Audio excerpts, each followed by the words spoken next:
کی ہر خطے کی، ہر شہر یا گاؤں کی اپنی ایک پہچان ہوتی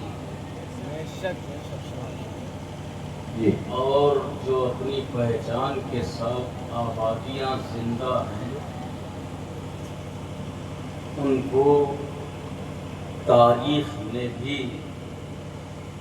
اپنے پیشانی پر جگہ دی ہے۔ ہم دیکھتے ہیں کہ قطب المدار سے وابستہ سرزمین مکن پور شریف ہندوستان ہی نہیں، ایشیا کے جزائر ہی نہیں، پوری دنیا کے اہل سنت والجماعت کی آنکھوں کی روشنی بن کر کے چمک رہی ہے۔ سبحان اللہ، سبحان اللہ۔ اجمیر معلیٰ ہو، بغداد شریف ہو، کچھوچے مقدسہ ہو، ماریرا شریف ہو، اس قسم کے تمام تر بزرگوں کے مزارات ان کی اپنی پہچان بن گئے، اور اس جگہ کے نام آج تک لوگوں کو ہر طرح سے یاد رہتے ہیں۔ میں کہنا یہ چاہتا ہوں کہ کسی دور میں آپ کی سرزمین یا آپ کا علاقہ اپنی کوئی پہچان رکھتا ہو یا نہ رکھتا ہو، آج آپ کی سرزمین کی پہچان ایک ایسی خوبصورت سرزمین کی شکل میں ہے جس میں اہل علم علماء کی ایک بڑی جماعت موجود ہے، اور دوسری سب سے بڑی پہچان اس آبادی میں رسول پاک کی اولاد موجود ہے۔ یہ کسی بھی آبادی کے نصیب کے لیے اور خوش نصیبی کے لیے سب سے بڑی بات ہو سکتی ہے۔ میں آج بہت سی باتیں کرنے کے لیے بیٹھا ہوں، اور سننے کے لیے، یاد رکھنے کے لیے آپ سے درخواست بھی کر رہا ہوں کہ مجھ کو میری کہی ہوئی بات کو یاد رکھیں، اور اس میں کچھ ملاوٹ کر کے نہ بتائیں کسی کو، جتنا ہم بتائیں اتنا ہی دوسروں کو بتائیں۔ یہ تو فروئی چیزیں ہیں کہ وہ ابھی ہمارے مولانا آصف صاحب نے، مفتی صاحب نے جو کچھ اتنا اچھا کچھ تعزیہ داری اور یہ سب چیزیں بیان کی، اس کے ساتھ میں یہ فروئی باتیں ہیں، کون کیا کہہ رہا ہے، یہ سب کہتے ہیں، کہاں چکروں میں پڑے، کچھ نہیں ہوتا۔ تعزیہ داری کی لوازمات میں غیر ضروری چیزیں کبھی شامل نہیں رہی۔ کسی کا اپنا عمل اگر سماج اور مذہبی تعلیم کے خلاف ہے تو وہ ہماری پاکیزہ روایات اور رسموں پر اثر انداز تھوڑی ہو سکتا ہے، وہ کچھ دن کے لیے ہے۔ کسی کا اپنا عمل اگر غیر شرعی ہے تو وہ ہماری پاکیزہ روایات پر اثر انداز نہیں ہو سکتا۔ یہ سب فروئی باتیں ہیں، ہوتی رہیں گی، اور میں نے قرآن پاک کی ایک ایسی آیت پاک پڑھی ہے جس کے ضمن میں بہت مضبوط بات بتاؤں گا۔ سب سے بڑی بات پہلی یہ ہے کہ آج اس پاک دھرتی پر جہاں پر اللہ کے رسول کا ایک شہزادہ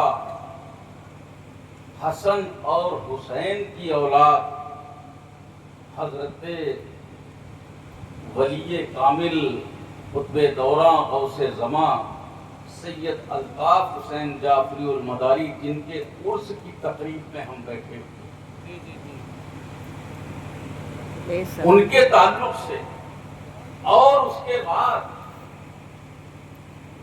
اس محفل کا جو ٹائٹل اور جو عنوان ہے شہدائے کربلا، یہ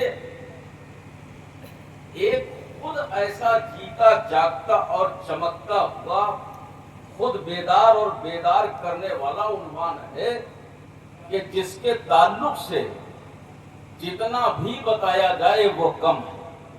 سب سے پہلے میں مبارکباد دیتا ہوں ان بچوں کو، کمیٹی کیا کہنے، سبحان، جنہوں نے اس محفل کو اتنے خوبصورت انداز سے سجایا۔ ان کی حوصلہ افزائی کے لیے آپ کو آگے آنا ہے۔ اس طرح کے پروگرام، ان کا آرگنائزیشن کرنا اور ان کو سجانا سنوارنا، آپ کو میسج ملے گا، آپ کو پیغام ملیں گے، سماج کو تمام تر معاملات معلوم ہوں گے، تو ان کی سب سے زیادہ حوصلہ افزائی کرنے کے لیے ہم تیار رہیں۔ ان کو دعاؤں سے ہم نوازتے ہیں اور یہ دعا کرتے ہیں کہ ذکر شہدائے کربلا کے تعلق سے اور حضور الطاف میاں حضور کے عرس کی تقریب کے تعلق سے خالق کائنات ان کی رزق میں اور ان کی کمائی میں دن دونی رات چوگنی برکتیں عطا فرمائے۔ آمین، اللہم آمین۔ اس لیے کہ ان شخصیات کے ذکر کی محفل کو انہوں نے سجایا ہے جن کو کونین کا مختار سب سے زیادہ جن سے محبت ہے۔ جی،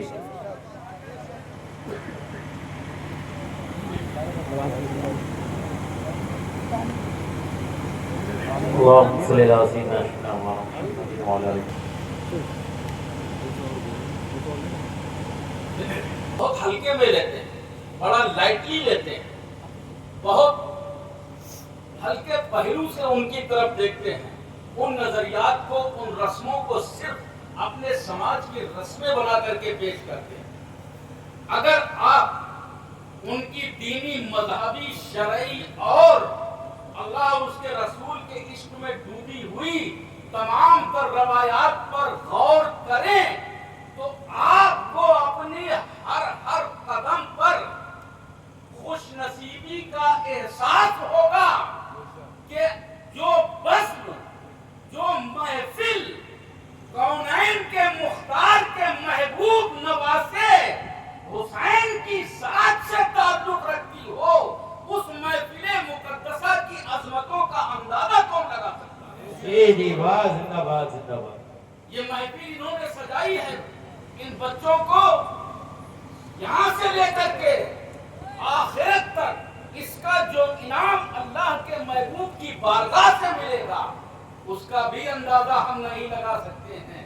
اس لیے کہ اللہ کے رسول نے متعدد جگہ فرمایا ہے کہ جس نے حسین اور حسن سے محبت کی اس نے مجھ سے محبت کی، جس نے ان کو خفا کر دیا اس نے مجھ کو خفا کر دیا۔ زندہ باد، زندہ باد، زندہ باد۔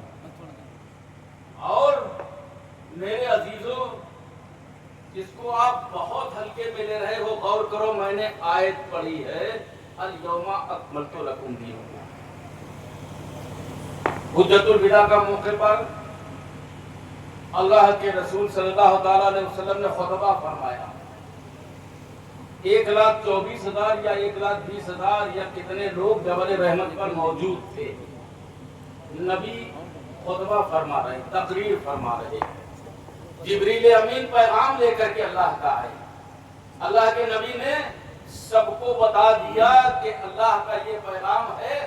رب فرماتا ہے کہ اے میرے محبوب، آج میں نے تمہارے دین کو مکمل کر دیا اور اپنی نعمتوں کو تم پر عام، اپنی نعمتیں بھی سب کچھ تم کو دے دیا، آج تمہارا دین مکمل ہو گیا۔ میرا ذہن یہ ہے، سوال کرتا ہے کہ جب دین مکمل ہو گیا تو کربلا کی قربانیوں کی ضرورت کیا تھی؟ جب دین مکمل ہو گیا تو قطب المظاہر کو 556 برس ساری دنیا میں پیدل چل کر کے اسلام کی تبلیغ فرمانے کی کیا ضرورت تھی؟ جب دین مکمل ہو گیا تو الطاف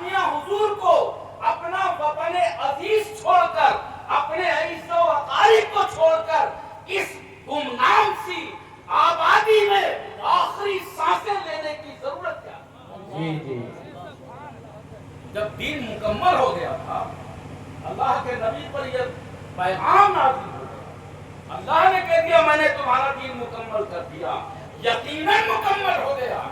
دین کی ہر قانون کو اللہ نے پائے تکمیل تک پہنچا دیا اور یہ بتا دیا کہ شریعت مصطفیٰ میں اب کوئی ترمیم نہیں ہوگی، کوئی نیا دین نہیں لایا جائے گا، مگر یہ صبح قیامت تک رہے گا۔ کوئی نیا دین نہیں بنایا جائے گا، مگر دین کو بچایا جائے گا۔ بچانے والا حسین ہوگا، دین کو پھیلایا جائے گا، پھیلانے والا الطاف قوم و ملت۔ نعرہ تکبیر، نعرہ